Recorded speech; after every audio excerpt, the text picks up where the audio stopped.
የካናዳ ቪዚት ቪዛ በራሳችሁ እንዴት አፕላይ እንደምታደርጉ ዛሬ እናያለን። የሚያስፈልጓችሁ ዶክመንቶች ይኖራሉ። እነሱን አዘጋጅታችሁ አፕላይ በማድረግ ከዛ በኋላ የባዮሜትሪክስ ቀጠሮ ማስያዝ ይኖርባችኋል። ክፍያችሁን ኦንላይን ላይ መፈጸም ይኖርባችኋል። አጠቃላይ ፕሮሰሱን ተከታተሉ። በመጀመሪያ ወደ ሳይቱ እንገባለን። ሊንኩ ኮሜንት ላይ ያለላችሁ።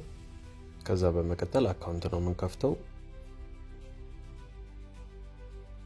ጌት ኢንቫይት ኮድ እንለዋለን። ወደ ኢሜይላችን ኢንቫይት ኮድ ይልክልናል። ከዛ በኋላ በዛ መሰረት ሳይን አፕ እናደርጋለን ማለት ነው። ቪዲዮውን ተከታተሉ።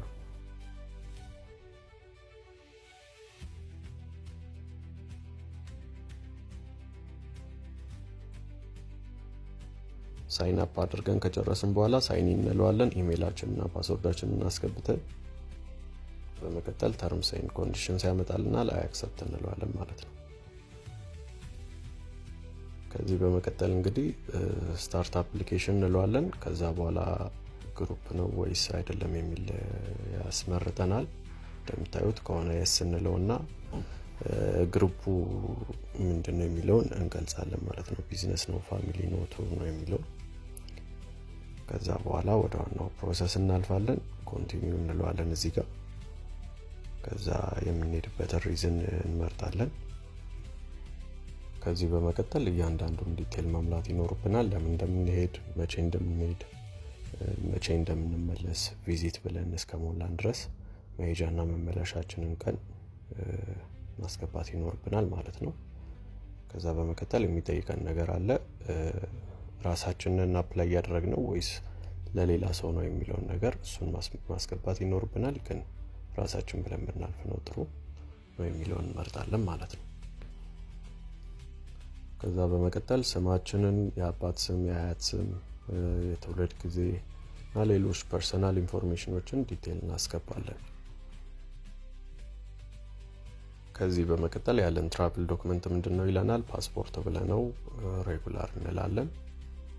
ከዛ ሀገር እንመርጣለን። ሌሎች ዲቴሎቹን ከስር እንደምታዩት መሙላት ነው። የፓስፖርት ቁጥራችሁን፣ ሌሎች ኢንፎርሜሽኖችን ጭምር ማለት ነው።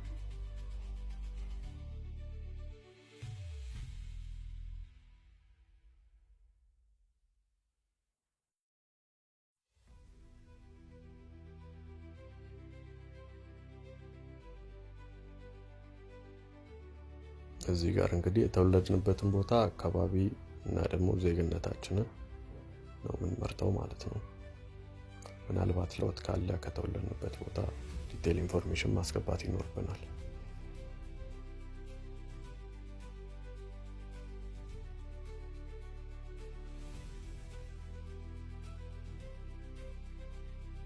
እዚህ ጋር ምናልባት ስም አስቀይረን ከሆነ ነው የምንገልጸው። በመቀጠል የመኖሪያ አድራሻችሁን፣ ያላችሁበትን አካባቢ ዲቴል ኢንፎርሜሽን ታስገባላችሁ ማለት ነው። አሁን ላይ ያላችሁበትን።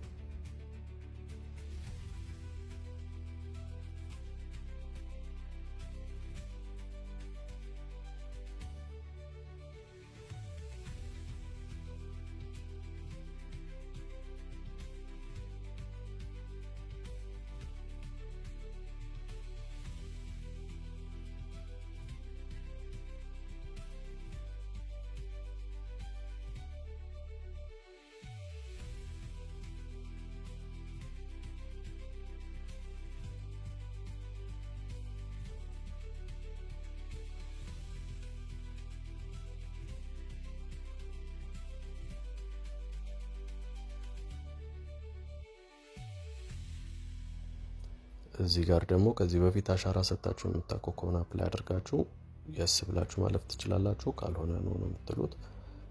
ያቀዳችሁትን ያዘጋጃችሁትን ብር እዚህ ጋር ትሞላላችሁ። ራሳችሁ ናችሁ ወይስ ሌላ ሰው ነው የሚሸፍነው ይላል። እንደየምርጫዎቻችሁ ታደርጋላችሁ ማለት ነው። እዚህ ጋር የትምህርት እና የተለያዩ ኢንፎርሜሽኖችን መሙላት ይኖርባችኋል።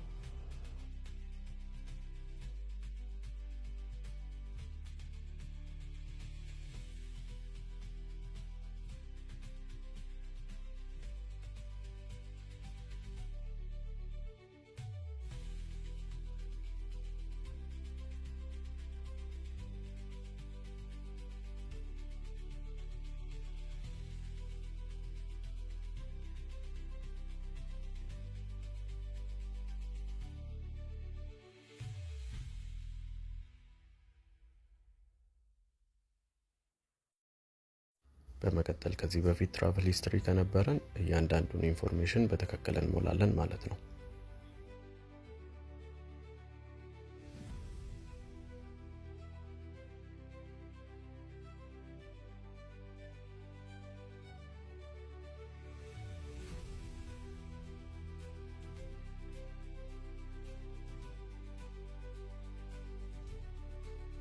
እዚህ ጋር የሚጠይቀንን ነገር ነው ያልነው እናልፋለን።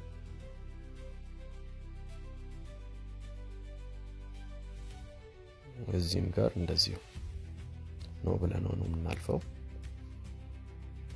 ከዛ በመቀጠል ሜዲካል ባክግራውንድ ኩዌስችኖች ይጠይቀናል።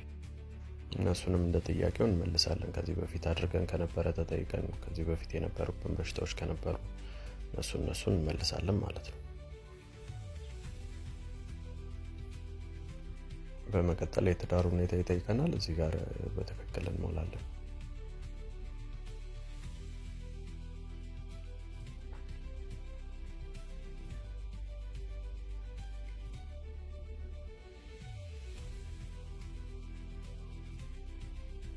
ከዚህ በመቀጠል ልጆች ካሉን የልጆች ዲቴል ኢንፎርሜሽኖችን ማስገባት ይኖርብናል እያንዳንዱ።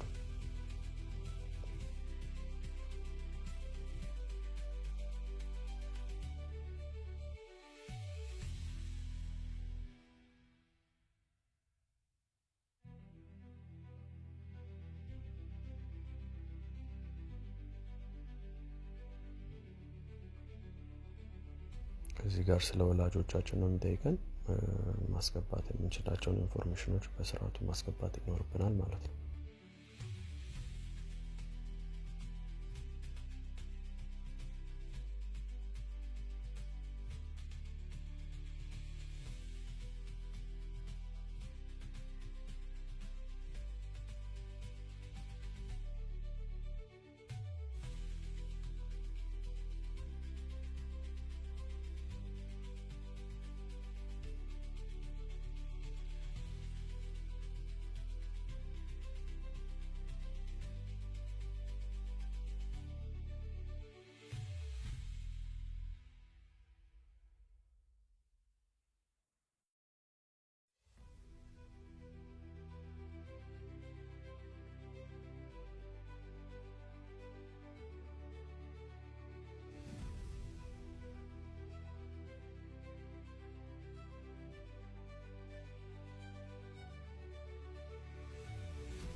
በመቀጠል እንግዲህ ዶክመንቶቻችንን ነው የምናስገባው። ፓስፖርታችንን፣ የትራቨል ሂስትሪ ካለን፣ ባንክ ስቴትመንት፣ ሜሬጅ ሰርቲፊኬት እና ሌሎችንም ደግሞ የቢዝነስ ሬጅስትሬሽን ካለን ወይ ደግሞ የቅጥር ደብዳቤዎች፣ አይትነሪ ፕላን እነሱ እናስገባለን።